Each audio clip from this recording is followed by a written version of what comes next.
Hello once again. As promised last time when I sent the introduction, I'm going to be touching on mental health. I think I've already introduced why I'm touching on it. Why? Because it's on the rise. It is affecting young and old, rich and poor, working class, non-working class.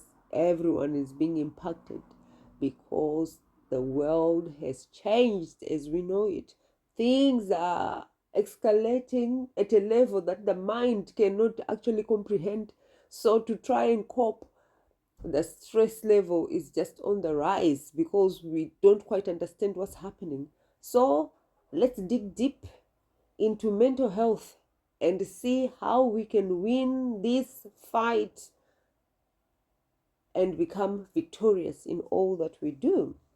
World Health Organization describes mental health as more than the absence of a mental disorder. So I don't have to be diagnosed with schizophrenia or any other mental health condition for me to have mental health problems. I could just be suffering from anxiety, stress, worry, or even something more deeper, depression.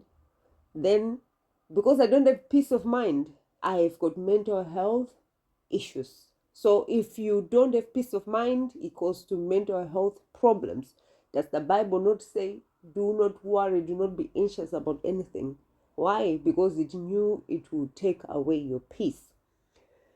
As a human, you are a spirit who lives in a body and you have free will. This means you need to look after your spirit man. You need to look after your physical body and you need to look after your mind. Thus, our first focus will be the mind and how to keep it healthy. And we will need to do this holistically. What do I mean holistically? I mean we need to look at the spirit, we need to look at the mind, and we need to look at the body. Why? Because if one component, one aspect, be it your spirit, be it your body, be it your mind, is affected. For example, if your spirit is unwell, then your physical and mental health will also suffer.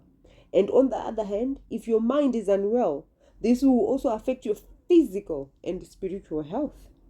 It is therefore imperative to be healthy in a holistic manner. Your mind plays an important role to who you are. World Health Organization states that health is a state of complete physical, mental, and social well-being. And I add, it is also a state of a healthy spiritual well-being. Why? Because your spiritual well-being matters.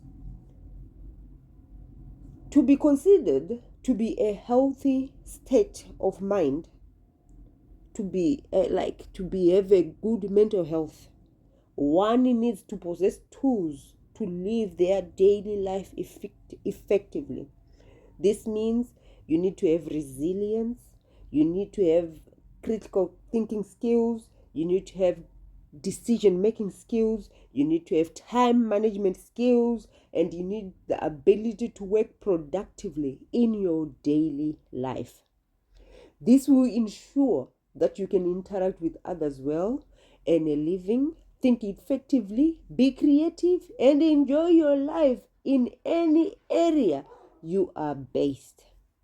Thus, we are going on a journey to help promote your individual mental health. We will start with looking at the mind, and that is the thoughts, your will, and your emotions. I will not go too much into it. I'm just going to be touching it at surface level because this is not victorious human. This is just a little side note I am doing, but just to give us as Christians a little insight to something we might overlook. We look at the spirit a lot, but sometimes we forget that we are in a body, we have a mind, we need to look after this mind as well. So we are going to be going on that journey. Join me as we continue to explore. That is it from me for now. See you next time. Bye.